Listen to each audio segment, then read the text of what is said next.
আজকে আমি করব আম ফুচকা, তার জন্য নিয়ে নিয়েছি ফুচকার পাঁপড় আর দুখানা আম। চলো এবার আমগুলোকে ভালো করে ছাড়িয়ে কেটে নেওয়া যাবে। এই দেখো আমগুলো খুব ভালো করে পেস্ট করা হয়ে গেছে। আমি কড়াতে দিয়ে দেবো কিছুটা পরিমাণ চিনি,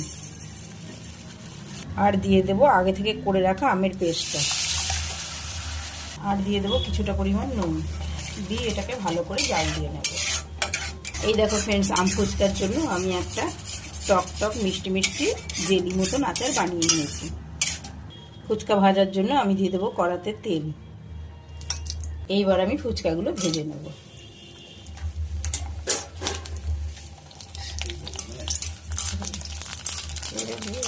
এই দেখো ফুচকাগুলো কি সুন্দরভাবে ফুলে উঠেছে। এবার ফুচকার জন্য আমি আলু নিয়ে নিয়েছি, এর মধ্যে দিয়ে দেবো লবণ, দিয়ে দেবো কিছুটা শসা কুচি, দিয়ে দেবো বাদাম, এবার দিয়ে দেবো ভিজিয়ে রাখা ছোলা, এবার দিয়ে দেবো একটু ভেজে রাখা মশলা দিয়ে এটাকে ভালোভাবে মেখে নেব। এবার এই আলুটার মধ্যে দিয়ে দেবো একটু আমের পালস। এবার চলো ফুচকাগুলোকে রেডি করে নিই।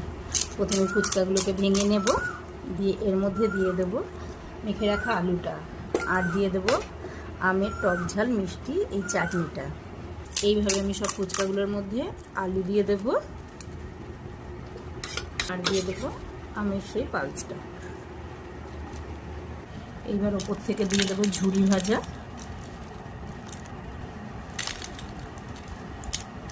দিয়ে দেবো একটু জলজিরা,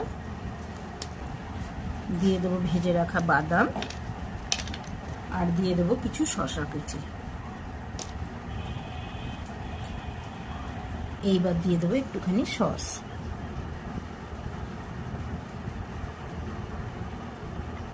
এই দেখো ফ্রেন্ডস, তৈরি আমার টক ঝাল মিষ্টি আম ফুচকা।